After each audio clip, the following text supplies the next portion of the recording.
qunsulka Soomaaliya oo fadhiya dalkani Koonfur Afrika ahna siihayaha safaaradda Soomaaliya Maxamed Cali Mire Nabadoon oo shir jaraa'id saxaafadda ugu qabtay gudaha safaaradda Soomaaliya ee magaalada Pretoria ayaa ganacsada Soomaaliyeed ugu baaqay in ay taxadar muujiyaan inta lagu guda jiro doorashooyinka dalka oo lagu wado inay qabsoonto maalinta Arbacada ee fooda inagu soo haysa.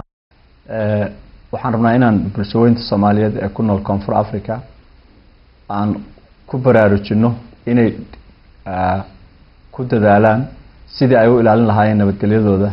waxa wadan ka dhici doona 7 bisha oo ku beegan maalinta Arbacada doorashadaas waxaan rajaynaynaa hadduu Ilaahay ma inay noqoto mid xasiloon oo si wanaagsan u dhacda oo nabadgelyadeeda aysan wax saameyn ku yeelan muwaadiniinta Soomaaliyeed ku nool Koonfur Afrika.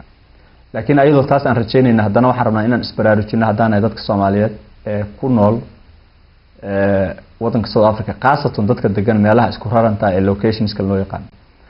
Nabadoon ayaa ganacsada ugu baaqay inay xiriir joogto ah la soo sameeyaan safaaradda iyo waliba laamaha ammaanka ee dalkani Koonfur Afrika si looga badbaado dadka ku howlan waxyeeleynta nafta iyo maalka muwaadiniinta Soomaaliyeed.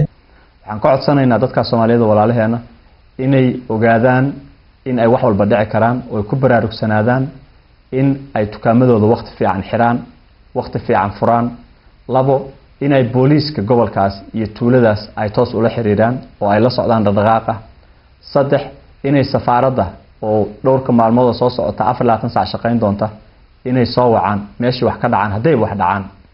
laakiin waxaan Ilaahay ka baryaynaa dadkeenana ka codsanaynaa inay ka shaqeeyaan inaan wax dhicinba oo ay xilli munaasaba tukaanka furaan xilli munaasaba xiraan booliiska la xiriiraan dadka dariska ay mobilis gareeyaan ayaguna ay ku dadaalaan inay feejignaadaan ayaguna ay isku xirnaadaan.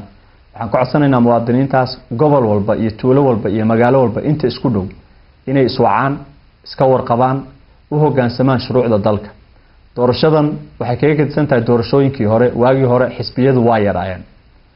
sanadkan waxaa jira dhowr xisbiyo badan sidaas awgeed waxaa kala gedisan afkaarta waxaa kulul xaraaradda sidaas awgeed waxaan rabnaa dadkeenu marnaba in aysan ku noqon dhibane fursadaha ay raadinayaan dadka criminalska ah.